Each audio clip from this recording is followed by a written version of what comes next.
नमस्कार, मैं हूं साहिल जोशी और आप देख रहे हैं डिबेट का सबसे बड़ा लोकतांत्रिक नंबर 1 शो दंगल। दुनिया इस वक्त सिर्फ युद्ध के मुहाने पर नहीं खड़ी है, बल्कि ऊर्जा संकट की दहलीज पर है। हॉर्मुज में तनाव है, जिसका असर सीधे हिंदुस्तान के ट्रांसपोर्ट सिस्टम से लेकर खेत खलिहान होते हुए रसोई तक भी पहुंच गया है। इसी चुनौती से निपटने के लिए प्रधानमंत्री मोदी ने देश को बचत का संदेश दिया। पीएम मोदी की अपील का असर तेजी से दिख रहा है। जो नेता कभी लंबे लंबे काफिले की पहचान थे, वो मेट्रो के डिब्बों में नजर आ रहे हैं। कोई साइकिल से दफ्तर जा रहा है तो कोई कार पुलिंग कर रहा है। सवाल सिर्फ सफर का नहीं है, सवाल उस संदेश का भी है जो सत्ता जनता तक पहुंचाना चाहती है। वैश्विक संकट पर सरकार से सवाल पूछना विपक्ष की जिम्मेदारी है, लेकिन लगता है कि आज विपक्ष खुद उन सवालों में घिर गई है। जो कांग्रेस बीजेपी की रैलियों में गाड़ियों और मंत्रियों के काफिलों पर सवाल उठा रही थी, वो आज केरलम में भूल गई। केरलम सीएम शपथ ग्रहण में भारी भीड़ उमड़ी। क्या यह भीड़ पैदल चलकर आई होगी या फिर पेट्रोल डीजल वाली गाड़ी का इस्तेमाल हुआ होगा? सरकार पर उंगली उठाने के लिए साथ साथ अगर विपक्ष अपनी जिम्मेदारी समझता तो शायद विपक्ष की वाहवाही भी होती, लेकिन लगता है कि सियासत का मिजाज एक जैसा होता है। आज इन्हीं मिजाज को टटोलने की कोशिश हम करेंगे, लेकिन जानेंगे क्या बचत का बटुआ रखने का जो जिम्मा है वो सरकार के लोगों पर है या सिर्फ फिर विपक्ष पर भी है? अगर वैश्विक संकट का एहसास विपक्ष को है तो इसका पालन क्यों नहीं किया जा रहा? सवाल सत्ता में बैठी बीजेपी से भी है कि क्या चंद दिनों की बचत ही काफी है? क्या विदेशी मुद्रा भंडार बचाने के लिए सरकार के पास कोई और ब्लूप्रिंट है या सिर्फ जनता से बचत करवा के ही विदेशी मुद्रा भंडार बचाया जा सकता है? इन सवालों पर होगी बड़ी बहस, लेकिन इससे पहले देखिए हमारी एक खास रिपोर्ट।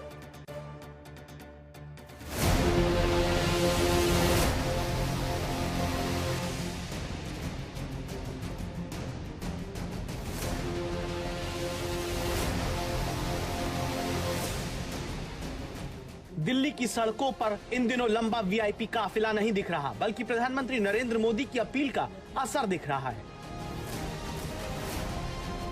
प्रधानमंत्री मोदी की अपील पर दिल्ली की मुख्यमंत्री रेखा गुप्ता ने मेट्रो मंडे शुरू किया तो सीएम से लेकर मंत्री तक सभी मेट्रो पर सवार दिखे।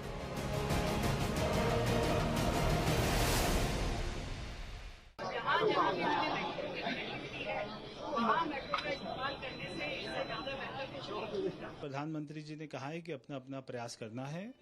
देश की आज मांग है कि हमको ईंधन को बचाना है और वो लंबे समय तक हमारा रिजर्व रहे, उसके लिए कोशिश करनी है। अपील के साथ पूरी दिल्ली खड़ी है, पूरा देश खड़ा है और इसीलिए आज दिल्ली सरकार के लगभग सभी मंत्रीगण और अधिकारीगण मेट्रो का उपयोग कर रहे हैं। मैं भी मेट्रो से आया हूं और मेट्रो से आईपी मेट्रो स्टेशन उतरा हूं और वहां से स्पेशल फीडर बसें चलाई गई हैं।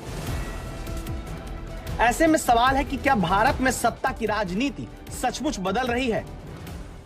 मेरी राष्ट्रीय जिम्मेदारी है, मैं इसे अपनी नेशनल रिस्पॉन्सिबिलिटी मानकर पालन कर रहा हूं और उसको पूरा करने के लिए दिल्ली सरकार ने बिना किसी दबाव के दिल्ली के नागरिकों को आज के दिन सार्वजनिक परिवहन का ज्यादा उपयोग करने का, मेट्रो का ज्यादा उपयोग करने का आह्वान किया है और मैं भी उसी का पालन कर रहा हूं। जो प्रधानमंत्री जी ने आह्वान किया था और मुख्यमंत्री जी ने भी सबसे आग्रह किया था मेट्रो मंडे के नाम से, मेरा भारत मेरा योगदान उसमें दिखना चाहिए। और इस संकट की घड़ी में हम सब लोग मिलकर अगर नहीं लड़ाई लड़ेंगे तो भारत के प्रति बाकी लोगों को कैसे कहेंगे? मेरा मानना है कि एक नया एक्सपीरियंस जरूर है सबके लिए। मैं आज मेट्रो में एक चीज नोटिस की, बहुत सारे लोग, मैं अक्सर ट्रेवल करता हूं मेट्रो में, लेकिन आज लोग मिलने आ रहे थे, इसलिए ये बताने के लिए कि प्रधानमंत्री जब आह्वान किया है, हम भी मेट्रो में जा रहे हैं। भारत में इन तस्वीरों पर भरोसा जल्दी नहीं होता, क्योंकि इस देश ने राजनीति को बहुत करीब से देखा है। फिलहाल चंडीगढ़ में हरियाणा के खेल मंत्री गौरव गौतम की साइकिल से दफ्तर जाने की तस्वीर हो या फिर गोरखपुर के सांसद रवि किशन की कार पुलिंग की तस्वीरें फिलहाल अच्छे संकेत की तरफ इशारा करती हैं। वहीं दिल्ली में बीजेपी सांसद मनोज तिवारी लगातार पीएम मोदी के संदेश को आगे बढ़ाने में जुटे। मैं उनको, देखो एक मुहावरा है ना कि हम उनको 21 तोपों की सलामी, मतलब हम उनको दिल से धन्यवाद करते हैं। और जो गाड़ी से ट्रैवल कर रहे हैं, पेट्रोल डीजल का इस्तेमाल अभी भी कर रहे हैं, उनको क्या कहेंगे? उनको भी सलामी नहीं, उनकी कुछ मजबूरी हो सकती है, लेकिन उनको मैं ऑप्शन दे रहा हूँ, बता रहा हूँ, दे नहीं रहा हूँ, बता रहा हूँ कि भैया आप पब्लिक ट्रांसपोर्ट का उपयोग करो। हम 4000 से ज्यादा इलेक्ट्रिक गाड़ियां चला चुके हैं, बस चला चुके हैं और आज तो हमने ऑटो पुल किया। इलेक्ट्रिक बैटरी वाला ऑटो था ना, बैटरी वाले ऑटो में हम और कुलजीत चहल आए हैं। ये हालात वैश्विक संकट से पहले नहीं थे, लेकिन हॉर्मूज में नाकेबंदी के बाद क्रूड ऑयल के दाम रॉकेट की तरह आसमान छूने लगे। भारत अपनी जरूरत का बड़ा हिस्सा विदेशों से खरीदता है, यानी हर बढ़ती कीमत भारत के विदेशी मुद्रा भंडार पर दबाव डालती है। भारत दुनिया का तीसरा सबसे बड़ा क्रूड ऑयल आयातक देश है। भारत अपनी जरूरत का करीब 85% कच्चा तेल विदेशों से खरीदता है। इस साल मार्च में जहां क्रूड ऑयल पर भारत को 1,17,000 करोड़ रुपए खर्च करने पड़ते थे, वहीं अप्रैल में 1,79,000 करोड़ रुपए खर्च करने पड़े। बचत की बहस को सिर्फ राजनीति के चश्मे से देखना शायद गलत होगा, क्योंकि दुनिया इस समय एक ऐसे मोड़ पर खड़ी है जहां तेल सिर्फ अर्थव्यवस्था नहीं चला रहा, राजनीति, युद्ध और वैश्विक ताकतों की दिशा भी तय कर रहा है। इसलिए नीदरलैंड दौरे पर पीएम मोदी ने भारतीय समुदाय के बीच उन चुनौतियों का जिक्र किया जिनका सामना दुनिया कर रही है। ये दशक दुनिया के लिए आपदाओं का दशक बन रहा है। हम सभी देख रहे हैं, अगर ये स्थितियां तेजी से नहीं बदली गई तो बीते अनेक दशकों की उपलब्धियों पर पानी फिर जाएगा। दुनिया की बहुत बड़ी आबादी फिर से गरीबी के दलदल में चली जाएगी। तेल महंगा होता है तो सिर्फ गाड़ी का टैंक महंगा नहीं भरता, सब्जी महंगी होती है, दवा महंगी होती है, खेती महंगी होती है, ट्रांसपोर्ट महंगा होता है, सोना चांदी सब महंगा हो जाता है और अंत में आम आदमी की जिंदगी भी महंगी हो जाती है। इसीलिए पीएम मोदी ने बचत के फॉर्मूले को देश के सामने रखा था। मैं आज समाज के सभी भाई बहनों से, मैं आपके परिवार का सदस्य हूं इसलिए आग्रह से कहता हूं, और इसमें तो आपको आगे आकर के मेरी मदद करनी पड़ेगी। सोने की आयात पर भी देश का बहुत बड़ा पैसा विदेश जाता है। मैं आप सबसे, देशवासियों से आग्रह करूंगा कि जब तक हालात सामान्य न हो, हम सोने की खरीद को टाले, गोल्ड की जरूरत नहीं है। इस बीच हॉर्मूज में तनाव के बादल और घने हो गए। इजराइल में असलाह, बारूद, हथियार इकट्ठा होने की खबर और अमेरिका, इजराइल, ईरान का हर बयान बाजार में डर पैदा करता है। इसलिए भारत को संभल कर चलने की जरूरत है। पीएम की अपील का असर सिर्फ सत्ता तक सीमित नहीं रहना चाहिए, विपक्ष के बीच भी अपील पहुंचनी चाहिए। विपक्ष लगातार सरकार से सवाल पूछता है, ये लोकतंत्र की खूबसूरती है। सवाल पूछना विपक्ष का अधिकार भी है और कर्तव्य भी, लेकिन क्या जिम्मेदारी सिर्फ सवाल पूछने तक खत्म हो जाती है? केरलम में सीएम पद के शपथ कार्यक्रम में राहुल गांधी शामिल होते, हजारों कार्यकर्ता जुटते। जब बड़े बड़े मंच सजे, जब बसों और गाड़ियों के लंबे काफिले निकलते हैं, तो क्या वहां ईंधन नहीं जलता? लोकतंत्र में विरोध जरूरी है, लेकिन राष्ट्रीय संकट में सहभागिता भी उतनी ही जरूरी हो जाती है। और इतिहास गवाह है, जब दुनिया ऊर्जा संकट पे होती है, तब राष्ट्र की असली पहचान उनकी सियासत से नहीं, सामूहिक अनुशासन से होती है। इसीलिए आज सबसे बड़ा सवाल है, क्या भारत में ईंधन बचत अब राजनीति नहीं, राष्ट्रीय जिम्मेदारी बन चुकी है? आज तक ब्यूरो।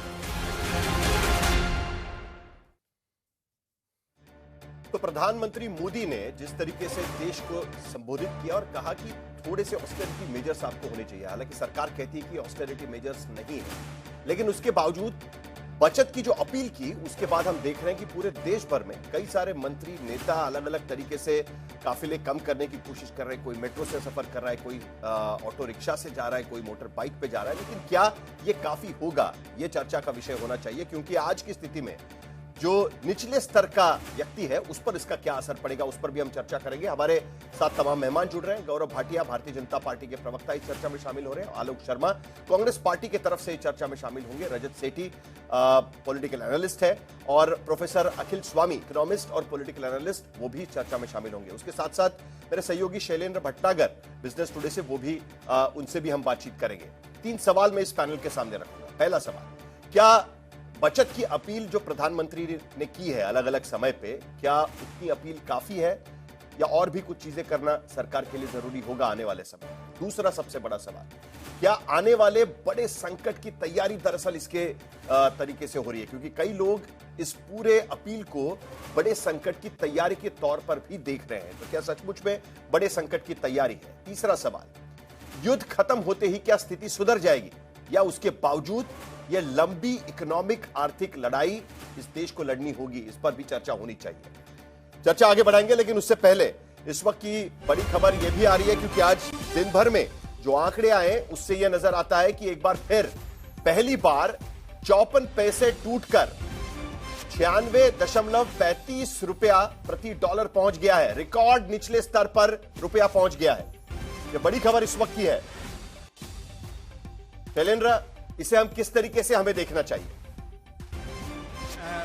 नमस्ते, आप सबको मेरा नमस्कार। इसको सिर्फ आप एक ही तरीके से देख सकते हैं, जो हमारा तेल और सोने का इंपोर्ट बिल है, साथ साथ इलेक्ट्रॉनिक आइटम्स का, वो एक बहुत ही प्रतिकूल असर आपको डॉलर पर लगाता हुआ रुपए पर लगाता हुआ दिख रहा है। और पिछले 2-1 दिनों में आपने तेल के दाम को 3 हफ्ते का उच्चतम लेवल यानी कि 113-114 डॉलर प्रति बैरल होते हुए देखा है, और उसका खामियाजा आपको रुपए पर आता हुआ दिख रहा है। पिछले 6 दिन से लगातार हर दिन रुपया कमजोर हुआ है, और अब मई में यानी कि 2026 में रुपया दुनिया की सबसे बुरी करेंसी बना है, 8% नीचे डॉलर के विरुद्ध। क्या सिर्फ युद्ध के वजह से यह हो रहा है, हम कह सकते हैं? क्योंकि हम देख रहे हैं कि 2022 के बाद लगातार जो 85 रुपए के करीब डॉलर प्रति डॉलर रुपया था, वो आज 10 रुपए और नीचे गिरा हुआ है। और अब युद्ध के पहले भी हम देख रहे थे कि लगातार रुपए में गिरावट यह आ रही थी। तो क्या सिर्फ युद्ध ही एक कारण है? क्या एनर्जी सोर्सेस का रुक जाना या उसमें अटकाव होना यही सबसे बड़ा कारण है, या बाकी भी कारण आप यहां पर देख रहे हैं? 2 और कारण हैं। सन 2023-2024 में रुपए को आर्टिफिशियली रोका गया था, और अब हम लोग देख रहे हैं हमारे जो विदेशी मित्र हैं वो हमारे देश से स्टॉक्स को बेच कर जापान और कोरिया और अमेरिका के बाजारों में निवेश कर रहे हैं, क्योंकि वहां पे जो आर्टिफिशियल इंटेलिजेंस के ट्रेड्स हैं और कंपनीज हैं, उनमें ज्यादा मुनाफा आपको आता हुआ दिख रहा है। इस वजह से रुपए में गिरावट और आपको बढ़ती हुई दिख रही है। अप्रैल के महीने में लगभग 1,22,000 करोड़ रुपए की सेलिंग आपने विदेशी मित्रों द्वारा देखी गई, और पहले 5 महीने में सन 2026 के पिछले 3 साल से ज्यादा की सेलिंग आपको आती हुई दिखी है जोशी साहब। इससे भी काफी आपको रुपया दिक्कत में आता हुआ दिख रहा है। ठीक है, शैलेंद्र जी, आप हमारे साथ बने रहिए, क्योंकि यह चर्चा आगे बढ़ाना बहुत जरूरी है। गौरव भाटिया जी, सबसे बड़ी बात आज की स्थिति में सभी लोग यही पूछने की कोशिश कर रहे हैं कि जो बचत की अपील की गई है, क्या वो काफी होगी? संजीव अहलूवालिया जी भी हमारे साथ जुड़े हुए, इकोनॉमिस्ट है, क्या ये काफी होगी? और सबसे बड़ी बात, क्योंकि अरविंद सुब्रमण्यम जो पूर्व चीफ इकोनॉमिक एडवाइजर थे सरकार के, उनको पूछा गया कि ये अपील से क्या होगा, क्योंकि बार बार ये कहा जा रहा है कि इस अपील के जरिए हम फॉरेन एक्सचेंज को बचाना चाहते हैं। लेकिन उनका यह कहना है कि यह फॉरेन एक्सचेंज क्राइसिस नहीं है। दरअसल जो क्राइसिस आज की स्थिति में है वो अफोर्डेबिलिटी और लाइवलीहुड यानी आजीविका की क्राइसिस हो सकती है। तो क्या उसके मद्देनजर सिर्फ बचत की अपील काफी होगी?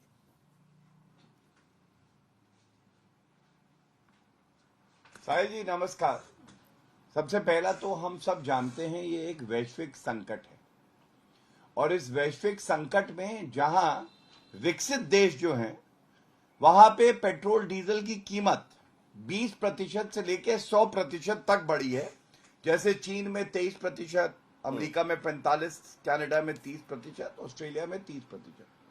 हमने देखा है भारत में सबसे बड़ी बात यह है कि अभी भी केवल 3% पेट्रोल और 3% करीब डीजल की कीमत बढ़ाई गई है। और ये कब है? सबसे पहले 75 दिन तक युद्ध चलता रहा, लेकिन आम नागरिक पे बोझ ना पड़े ये सुनिश्चित किया आदरणीय प्रधानमंत्री श्री नरेंद्र मोदी जी ने। जो तेल कंपनियां हैं उन लोगों ने सुनिश्चित किया कि चाहे उनका मुनाफा कम हो लेकिन नागरिकों पे बोझ ना हो। दूसरी बात, युद्ध के बावजूद पर्याप्त मात्रा में हमें पेट्रोल डीजल मिल रहा है। ऐसा नहीं है कि यूपीए सरकार में हम देखते थे आता था सुझाव कि 8 बजे रात से सुबह 8 बजे तक बंद कर दीजिए पेट्रोल पंप, वो हो रहा हो, वो भी नहीं हो रहा। तीसरी बात, आगे के लिए भी अभी 60 दिन से लेके 45 दिन तक का पेट्रोल डीजल का और गैस का हमारे पास रिजर्व सप्लाई है। चौथी बात, सरकार ने 10 रुपए एक्साइज ड्यूटी घटाई है।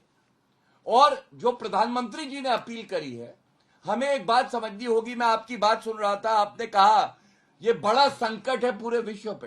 ये सच बात है, पूरे विश्व पे बड़ा संकट है।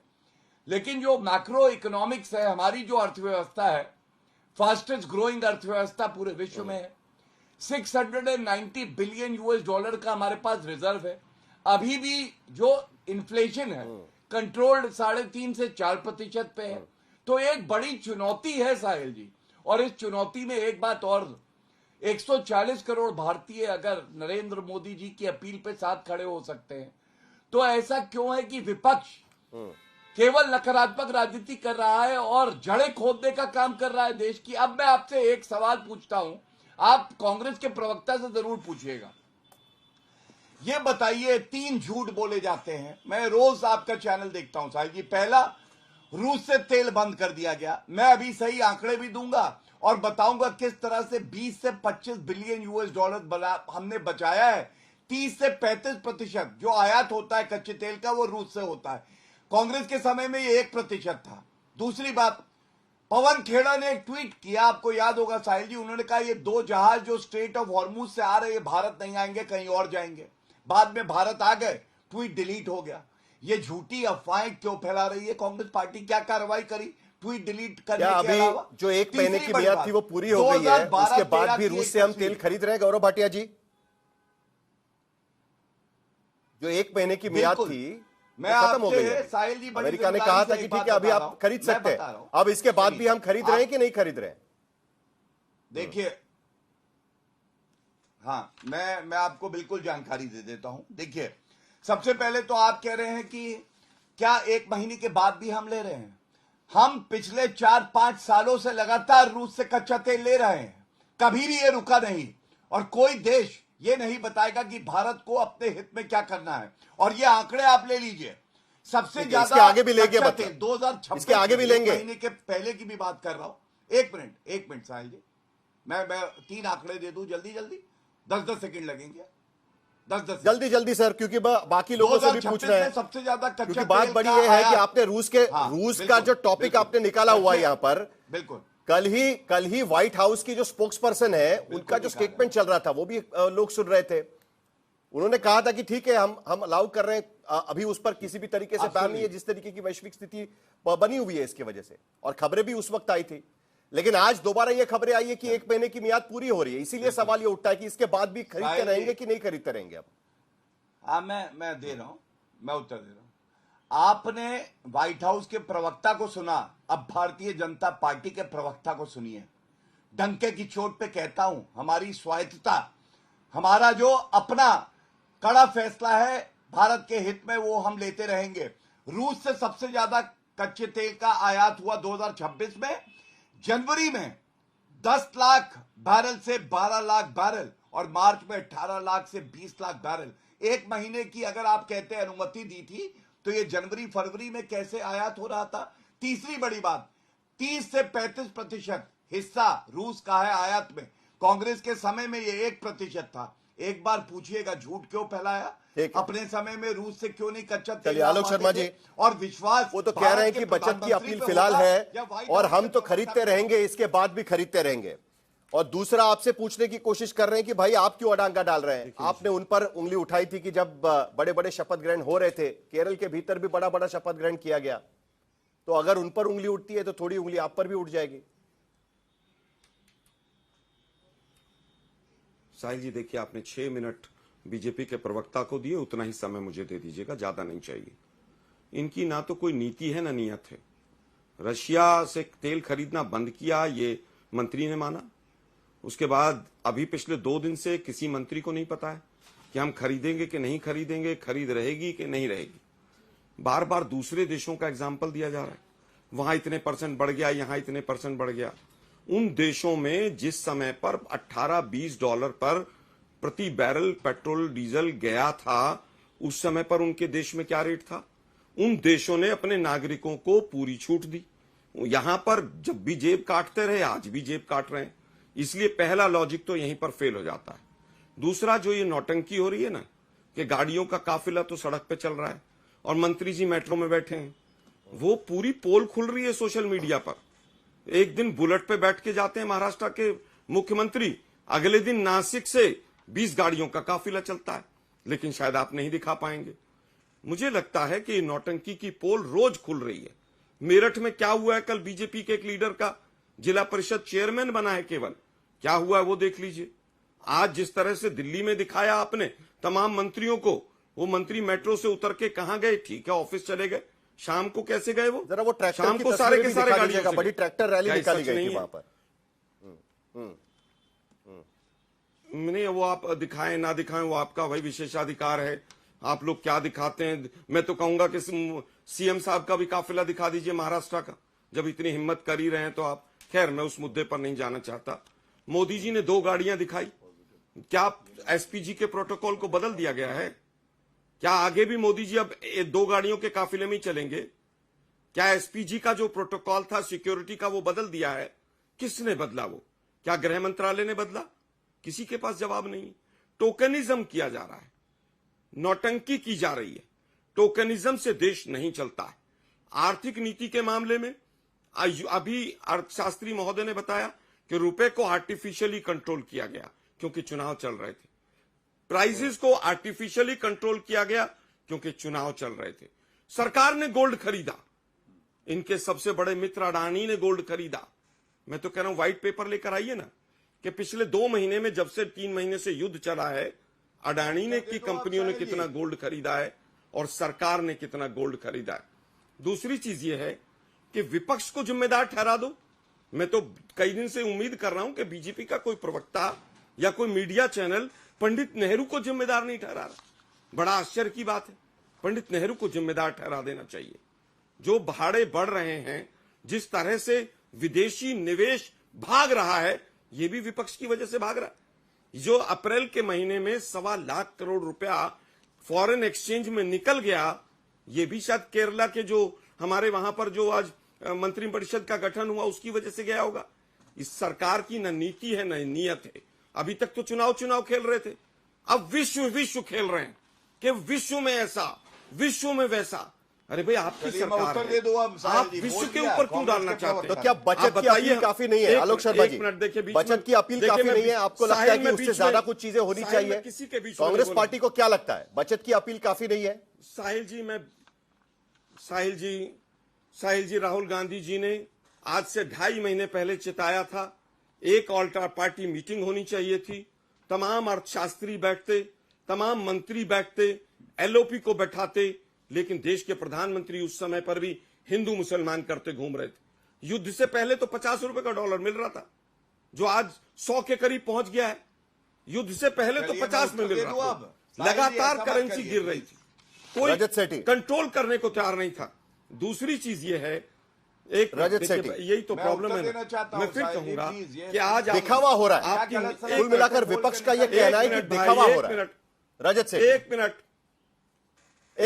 देखिए, सुनिए, मुझे अपनी बात पूरी कर लेने दीजिए। विपक्ष का कहना है कि दिखावा हो रहा है, इससे कुछ नहीं होने वाला। अभी आप ये सारी चीजें कब करेंगे? आप दिखाएंगे कि भाई हम तो बाइक पे जा रहे हैं, स्कूटर पे जा रहे हैं, रिक्शा से जा रहे हैं, मेट्रो से जा रहे हैं, लेकिन ये लंबे समय तक नहीं चल पाएगा। और सबसे बड़ी बात जो अरविंद सुब्रमण्यम भी कहने की कोशिश कर रहे हैं कि ये फॉरेन एक्सचेंज क्राइसिस नहीं है, ये लाइवलीहुड का क्राइसिस हो सकता है, अफोर्डेबिलिटी का क्राइसिस हो सकता है। इससे हो पाएगा क्या? क्योंकि रियलिटी और जो बताया जा रहा है उसमें फर्क हमेशा रहता है। नहीं साहिल जी, ऐसे तो अगर तेल के सारे कुएं सूख जाएं तो फिर क्या होगा? वो अगर आप बिल्कुल एक्सट्रीम परिस्थिति सोचेंगे तो उस हिसाब से तो हर कदम ही छोटा लगेगा। लेकिन यहां पर मुझे ऐसा लगता है कि सरकार करने की क्या कोशिश कर रही है ये समझना चाहिए। इंडिकेटिवली ये जरूर बोल रही है कि एक ऑस्टेरिटी मेजर्स अगर लेने हैं तो एक कलेक्टिव रिजॉल्व के साथ लेने पड़ेंगे और उसमें हम सबको थोड़ा थोड़ा कंट्रीब्यूट करना पड़ेगा। अब ऑफ कोर्स पूरी सुई नहीं घूमती है हर छोटी प्रक्रिया से, उसको विपक्ष अपने चश्मे से देखेगा तो उनको नौटंकी लगेगी। बट लेकिन आप कर क्या रहे हो? कुछ तो करना पड़ेगा। और ऐसे तो होने को ये भी हो सकता कि कल ही युद्ध खत्म हो जाए, हम तो ये सब बातें ही खत्म हो जाएंगी हमारी। लेकिन देखिए, प्रधानमंत्री जी ने जो बोला, हेग में जो बोला, और जिसके ऊपर गाय कावासाकी और तमाम बड़े जो थिंकर्स हैं, उन सब ने इस चीज को नोट किया। क्योंकि यहाँ पे ना इतनी तू मैं होती है राजनीति की कि जो गहरी बातें होती हैं वो कहीं दब जाती हैं। प्रधानमंत्री जी ने ये बोला था कि ऐसा बहुत कम हुआ है कि किसी एक ही दशक के अंदर इतने बड़े बड़े एक्सटर्नल शॉक्स हों कि सरकार अगर बफर बनाएगी भी तो वो बफर रह ही नहीं जाएगा। आपने कोविड झेला, उसके बाद आपने रशिया का युद्ध झेला, उसके बाद ये जो ईरान का युद्ध है, फिर एनर्जी क्राइसिस है, तमाम इतनी सारी चीजें हैं कि भारत सरकार, कोई भी सरकार हो, यहाँ पे अगर कांग्रेस की भी सरकार होती तो वो कृत्रिम रूप से कितने बफर तैयार कर सकती है, उसकी एक सीमा है। भारत सरकार ने भी जिस तरह से एक्सटर्नल मैनेजमेंट किया है 10 साल तक, वो अभूतपूर्व रहा in spite of this crisis. लेकिन एक समय तो आएगा ना जब मुद्रास्फीति पे प्रोफेसर भी अखिल स्वामी, दिक्कत आएगी। आपको रजत सेठी कहने की ये कोशिश कर रहे हैं कि कुछ तो करना होगा, और 10 साल में लगातार जिस तरीके की चीजें हुई है, पहले कोविड और उसके बाद बाकी सारी स्थितियां जो बनती रही, उसके वजह से ये तो होना ही था, इसमें और कुछ नहीं किया जा सकता। कुल मिलाकर रजत सेठी आप यही कहने की कोशिश कर रहे हैं ना? नहीं, देखिए, मैं ये नहीं कह रहा हूँ साहिल जी, मैं ये कह रहा हूँ कि ये बड़ा डायनेमिक माहौल है और डायनेमिकली आपको रिएक्ट करते रहना है। आप सिर्फ हाथ पे हाथ धरे हुए नहीं बैठ सकते हैं। सरकार इस समय क्या करे? सरकार अपनी तरफ से ये इंश्योर कर रही है कि जितना भी दर्द कम से कम हो सके वो हो, लेकिन इसका मतलब इसीलिए तो ये सवाल है ना कि क्या बचत की अपील करना ही सिर्फ काफी है या कुछ और कदम भी उठाने पड़ेंगे? इसीलिए तो ये सवाल उठा है प्रोफेसर अखिल स्वामी। और समय के साथ और भी कदम उठाने। देखिए साहिल जी, देखिए जब से मोदी जी ने कहा है और अपील की है कि आप पेट्रोल डीजल की खपत कम कीजिए, सोना मत खरीदिए, देखिए पूरे देशवासियों ने, और मैंने तो अपनी कार ही बेच, मेरे पास आज की तारीख में कार नहीं है, सोना मैंने खरीदा नहीं है। जब पूरा देश मोदी जी की बात मान रहा है तो रोज सीएनजी के पेट्रोल डीजल के दाम क्यों बढ़ा रहे हैं आप? अच्छा, ये भी बहुत सारे आर्थिक विशेषज्ञ यहाँ बैठे हुए हैं, जब रुपया कमजोर होता है तो आपका एक्सपोर्ट बढ़ना चाहिए, लेकिन रुपए के कमजोर होने के बावजूद आपका एक्सपोर्ट नहीं बढ़ रहा है। कारण क्या है? आपने चीन के लिए पूरे रास्ते खोल दिए हैं। जब मोदी जी ने कहा था कि हम लोग चीनी झालर न खरीदें, मैंने कसम खाई थी चीनी झालर नहीं खरीदूंगा, दीपक लेके आया था, दिए लेके आया था। लेकिन जहां चीन से आयात आपका 2014 में जितना था उसका डबल हो गया, एक्सपोर्ट केवल 15% बढ़ा। इसका मतलब यह है कि आपका ट्रेड डेफिसिट होता जा रहा है। अच्छा, पिछले 3 साल से लगातार एफआई जो हैं, जो आपके विशेषज्ञ आर्थिक, बड़ी सही बात भट्टागर साहब ने बताई, लगातार लोग बेच रहे हैं। इसका माने उन्हें भारत की आर्थिक व्यवस्था पे विश्वास नहीं रह गया है। अब इसके लिए हम तो दोषी नहीं है, हमने तो भारतवासियों ने जो मोदी जी ने कहा उसको मान लिया, और हमने पेट्रोल डीजल और सोने का, जैसे हम ही लोग किलो 2 किलो सोना खरीदते हैं, अरे भाई हमने तो 10-15 साल से मध्यम वर्ग के लोग हैं।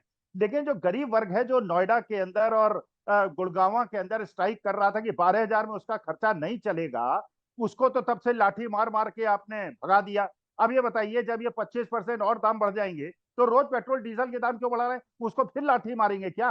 अच्छा, उसके बाद आप बिहार में बच्चे बेचारे जब कहते हैं परीक्षा करा लो, उन्हें लाठी मार देते हैं। जब आपका नीट का पेपर लीक हो जाता है, 5-6 बच्चे जो है आत्महत्या कर लेते हैं। तो जो मोदी जी ने कहा हमने मान लिया, अब दाम क्यों बढ़ा रहे हो भाई? हमने आपकी बात मान ली, अब दाम मत बढ़ाओ, 1 रुपए दाम मत बढ़ाओ। आप कहोगे हम, लेकिन चीन से डबल क्यों हो रहा है? फिर अडानी जी वहां जाके कॉन्ट्रैक्ट क्यों कर रहे हैं? हमारा चीन से इंपोर्ट बढ़ क्यों रहा है? अखिल स्वामी जी, अब हर जगह से इंपोर्ट बढ़ रहा है। दाम नहीं बढ़ाना क्या आज की तारीख में किसी के हाथ में है? आपको भी तो पता है ना, इंटरनेशनल मार्केट में $60 प्रति बैरल था, आज की स्थिति में उसकी प्राइस क्या पहुंची हुई है? साहिल जी, जब ये अभी भाटिया साहब ने कहा, बिल्कुल सही बात कही, हम फास्टेस्ट ग्रोइंग इकोनॉमी हैं, हमारा फॉरेन एक्सचेंज रिजर्व बहुत ज्यादा है, हम बहुत बड़ी आर्थिक स्थिति में हैं। अरे भैया, तो ऑयल कंपनीज को 2-2, 3-3 लाख करोड़ का सब्सिडी दे दो, गरीब जनता पे बोझ क्यों डाल रहे हो? जब इतने तुम्हारी आर्थिक व्यवस्था अच्छी है, और आर्थिक व्यवस्था कितनी अच्छी है इसका तो प्रतीक इस बात से मिल रहा है, रोज जब मनमोहन सिंह गए थे 58 रुपए का डॉलर था, अब 96.35 पे आप खुश हो रहे हैं कि हमारा रुपया मजबूत हो गया। 96.35 मैंने डबल हो गया। और साहिल जी, ऐसे लोगों की बातें सुननी है जो गौरव भाटिया जी दे रहे हैं। कुल मिलाकर वो ये कहने की कोशिश कर रहे हैं कि रुपया तो पहले से कमजोर हो रहा था, वो कहने की ये भी कोशिश कर रहे हैं कि इससे पहले तेल कंपनियां इस पर पैसे कमा रही थी, क्योंकि तब तो इंटरनेशनल मार्केट पे ऑयल के दाम गिर रहे थे। तो आज की स्थिति में ऐसा क्या हो गया? शैलेंद्र भट्टागर जी आपके पास भी आऊंगा और संजीव आलूवालिया जी आपके पास भी आऊंगा, लेकिन जल्दी से गौरव भाटिया, पहले आपका जवाब।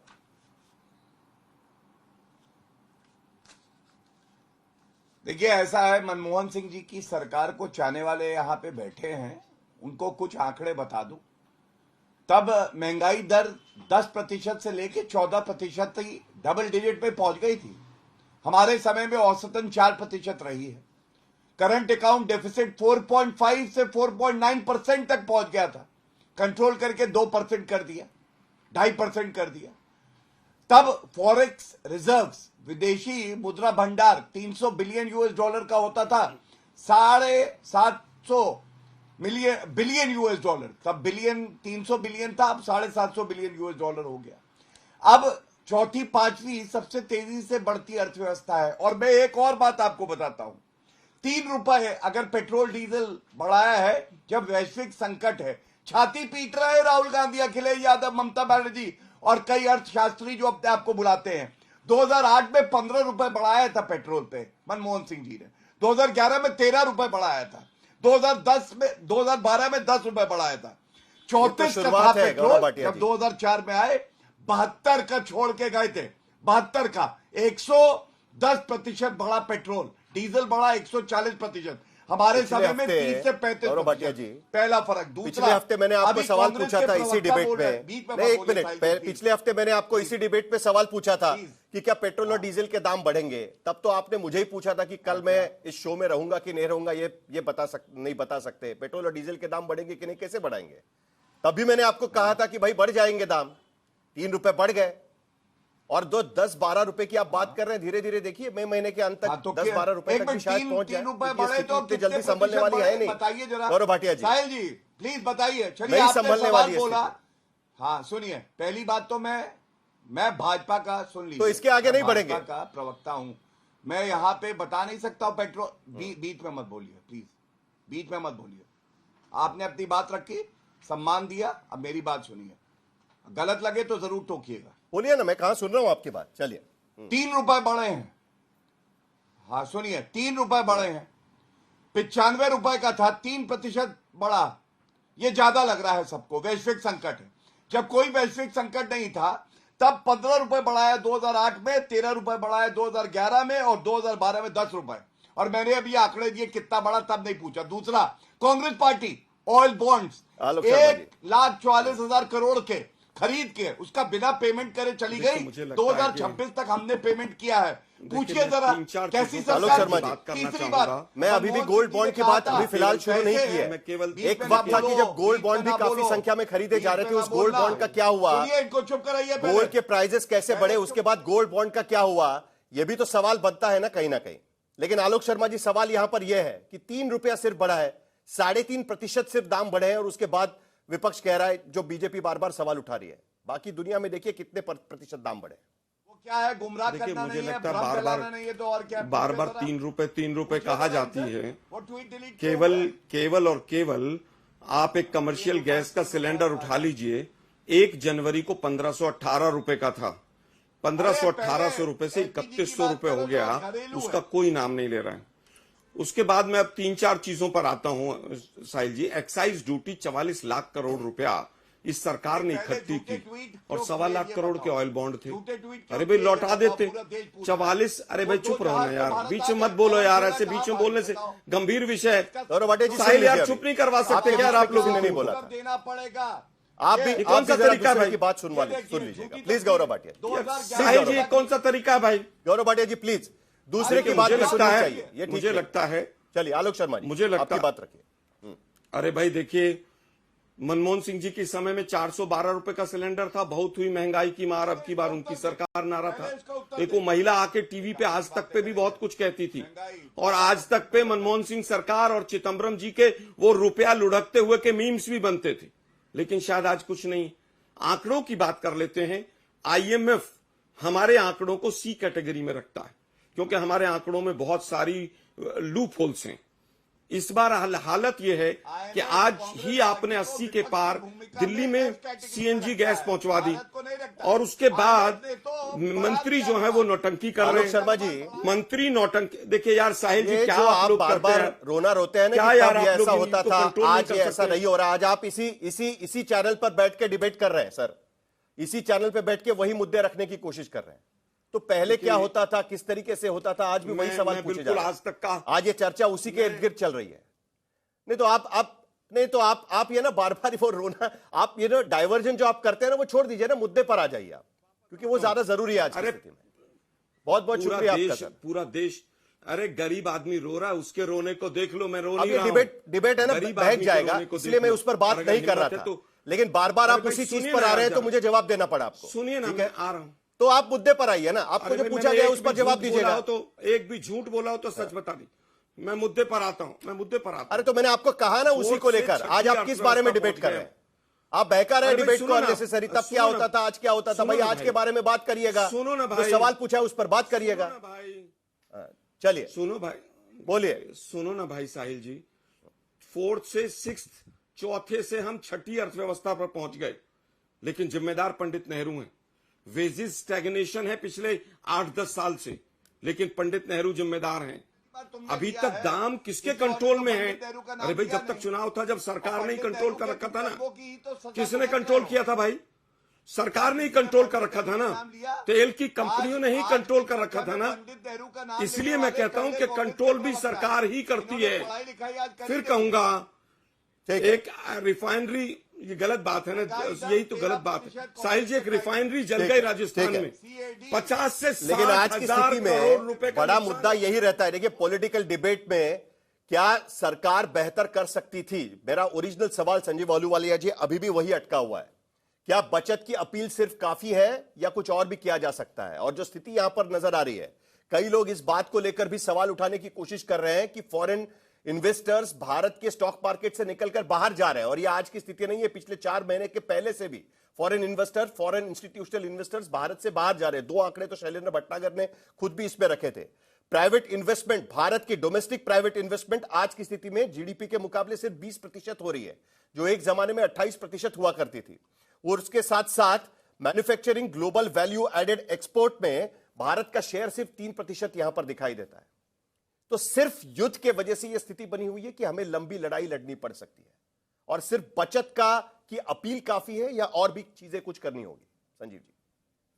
तो साहिल जी, मैं तो सिर्फ 2-3 चीजें की तरफ आपका ध्यान आकर्षित करना चाहूंगा। नंबर 1, क्या बचत का ऐलान करना जरूरी है या नहीं?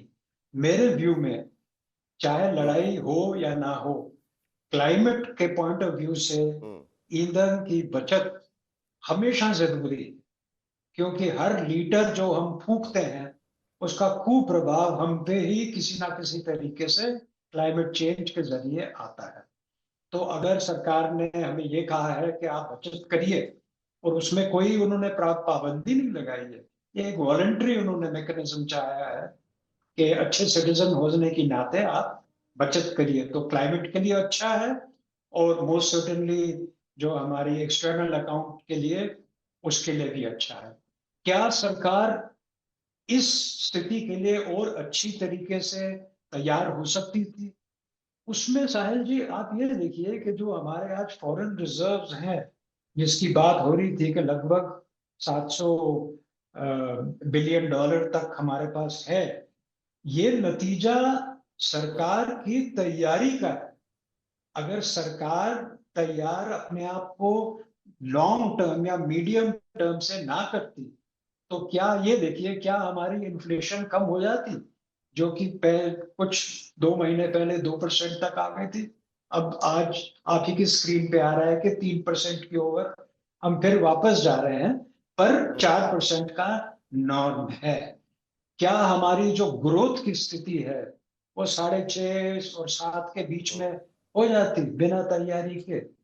तो मैं इस बात से सहमत नहीं हूं कि सरकार ने सिर्फ बचत का ऐलान कर दिया है और इसके अलावा देश की रक्षा में और कुछ नहीं किया है। मेरा ये व्यू है कि सर्टेनली बचत से कोई बहुत ज्यादा फर्क पड़ता नहीं है, पर एक सामूहिक हम सब का दायित्व है कि हम, क्योंकि हम सब यहीं के नागरिक हैं, लेकिन जो कारण दिया जा रहा है बचत के लिए कि हमें फिलहाल विदेशी मुद्रा भंडार बचाना चाहिए, ये कारण दिया जा रहा है। लेकिन ये क्राइसिस विदेशी मुद्रा भंडार का होगा या जिस तरीके से अरविंद सुब्रमण्यन कह रहे थे, जिसको मैंने कोट किया इस डिबेट को शुरू होने के पहले, ये लाइवलीहुड आजीविका की क्राइसिस होगी, अफोर्डेबिलिटी की क्राइसिस होगी, या उसे किस तरीके से निपटेंगे? इसीलिए सवाल यहां रहता है कि सिर्फ बचत की अपील से होगा क्या? मैं अरविंद सुब्रमण्यम जी की बात से भी सहमत हूं कि सिर्फ बचत से ही कुछ नहीं होगा, क्योंकि आगे चल के अगर देखिए अगर हमारा ग्रोथ लेवल बढ़िया नहीं होता है तो जो आप कैपिटल फ्लाइट देख रहे हैं कि कैसे अपना पैसा निकाल के यहाँ सब लोग पहले तो दुबई में लगाते थे, अब जाने कहाँ ले गए हैं, ये हमेशा चलता रहेगा। क्योंकि हमें अपने आप को एक अट्रैक्टिव डेस्टिनेशन बनाना है ताकि पैसा सिर्फ देशवासियों का नहीं बट फॉरेन पैसा भी हमारे यहाँ आने में इंटरेस्टेड। रजत सेठी, आप कुछ ऐड करना चाह रहे हैं? आखिरी 30 सेकंड है मेरे पास। मैं यहाँ पे सिर्फ इतना कहना चाह रहा हूँ कि एक नेशनलिज्म जिस तरह से जोड़ा गया है कि रुपये की क्या कीमत है, उससे भी बड़ी समस्या होती है कि इकोनॉमिस्ट अगर हो कोई और उसको कानों में चुभता है अगर उसको बार बार बोला जाता है कि इतना लुढ़क गया, क्योंकि अल्टीमेटली आपको इंश्योर करना है कि मार्केट फोर्सेस डिटरमाइन करें क्या एक्सचेंज रेट है, और अगर एक्सचेंज रेट कम भी होता है, अगर रुपया 110-120 रुपए पे भी जाके प्रति डॉलर सेटल होता है, तो उससे हमारे जो एक्सपोर्ट्स हैं वो रुपये का गिरना या चढ़ना ये देश की अस्मिता से जुड़ा हुआ है। ये बातें भी इससे पहले कई बार की गई थी, लेकिन आज की स्थिति में जहां हम खड़े हैं और क्या हम महंगाई की दहलीज पर खड़े हैं, क्योंकि WPI इंडेक्स पहले ही 8.3% तक पहुंच गया है, जिस पर हम लोग ने पहले भी इस पर बात कर चुके हैं। तो एक बड़ी संकट की तैयारी हम कर रहे हैं या नहीं कर रहे हैं, इसीलिए यह चर्चा जरूरी थी। आज तक देश का सर्वश्रेष्ठ न्यूज चैनल